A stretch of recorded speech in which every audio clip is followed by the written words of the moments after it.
Hola, en este video vamos a hablar sobre tensión superficial. Recuerden que el mismo no reemplaza la bibliografía oficial de la cátedra.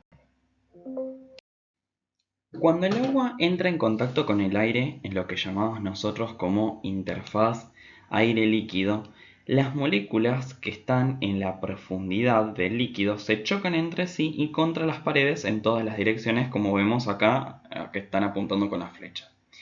Pero en la superficie, estas pelotitas no les queda otra que empujarse entre ellas y hacia abajo. La fuerza resultante empuja estas pelotitas superficiales hacia abajo y hacia el fondo del líquido. Esto lo que va a crear es una tensión lateral inmensa entre las moléculas que se quedan arriba, eh, y para romper o estirar esa superficie tendríamos que aplicar muchísima fuerza. En una superficie plana esto crea una capa súper resistente, pero como vamos a ver más adelante, en nuestros pulmones esto no ocurre en superficies planas, sino en superficies esféricas.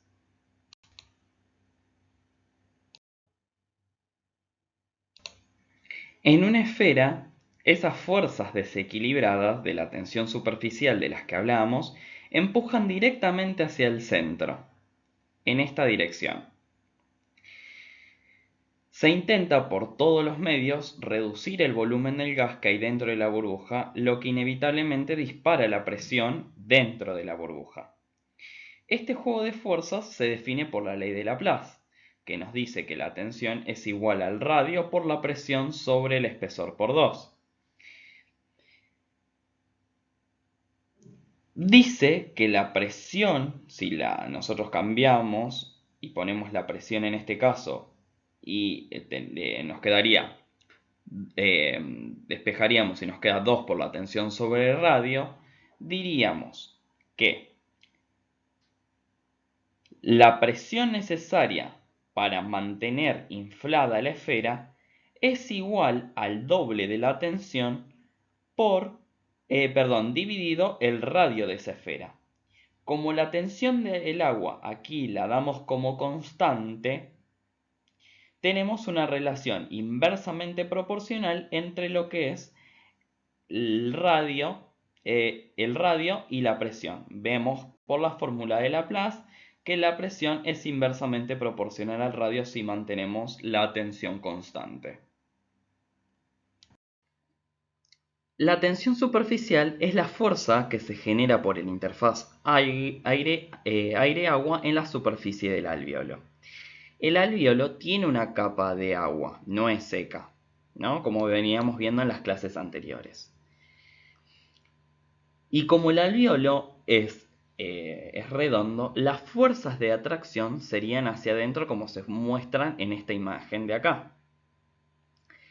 La fuerza resultante es hacia adentro, por lo que la tensión superficial va a tender al colapso.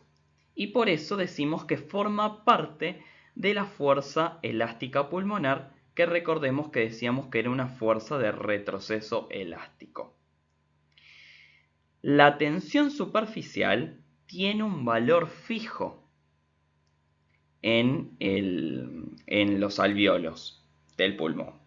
Entonces, si comparamos, por ejemplo, un alvéolo más A y un alvéolo B, donde A tiene mayor radio y B menos radio, esto nos hace pensar que si lo comparamos con los alvéolos de la base y del vértice, recordemos que los alvéolos del ápice o del vértice son más grandes, tienen mayor radio, y los de la base son más pequeños. Entonces decimos que son de distintos tamaños. Pero la tensión se mantiene constante. Y como habíamos visto, la ley de Laplace nos dice que para mantener abierto un alvéolo, en este caso para tener una determinada presión, y la tensión es constante, vemos que es inversamente proporcional al radio. Entonces, la tensión en ambos alvéolos no va a variar, pero lo que sí va a variar es el radio.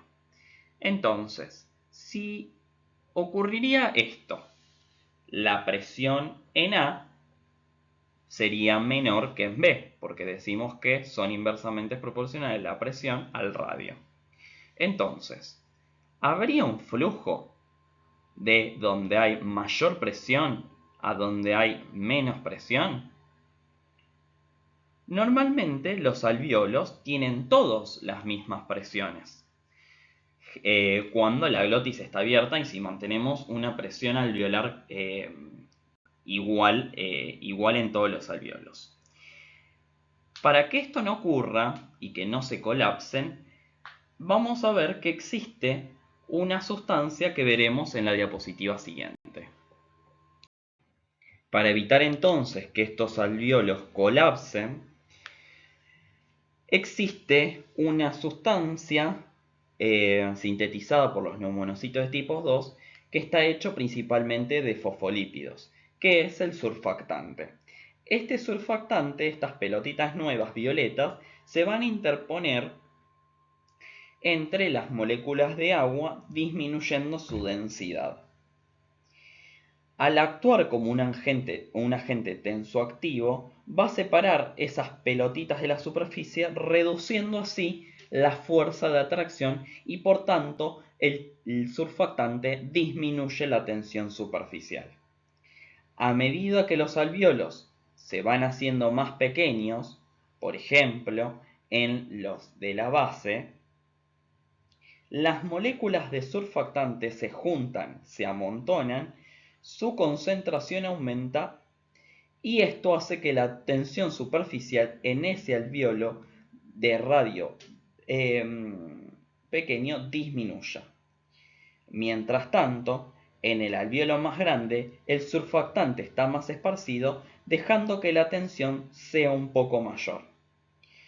Al bajar la tensión, muchísimos más en las esferas pequeñas que en las grandes, por ejemplo, si comparamos las del la base que son más pequeñas van a tener mayor concentración de surfactante, con respecto a las del ápice que son alvéolos más grandes, van a tener menor concentración de surfactante, por esto que explicábamos recién.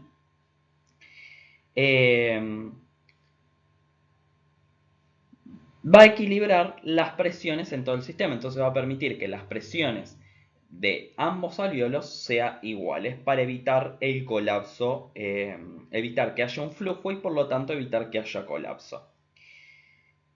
Por eso el alvéolo pequeño y el grande pueden convivir sin robarse el aire uno a las otras. Para ir terminando, vamos a hablar sobre las funciones entonces del surfactante.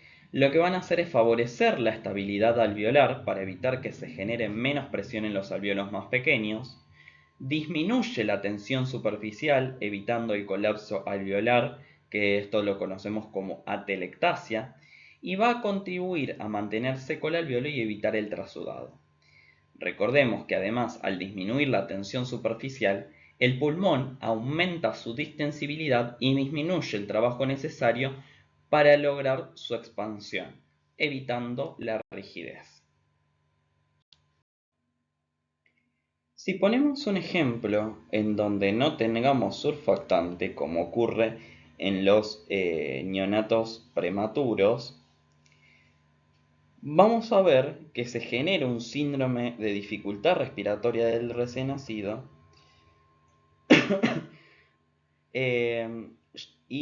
ya que al no haber surfactante, la capa de agua en el alvéolo va a generar tensión superficial altísima y en este escenario, al no haber surfactante, no puede disminuir, entonces los alvéolos van a tender al colapso, que lo conocíamos al colapso alveolar como atelectasia. Espero que les haya sido de utilidad. Nos estamos viendo.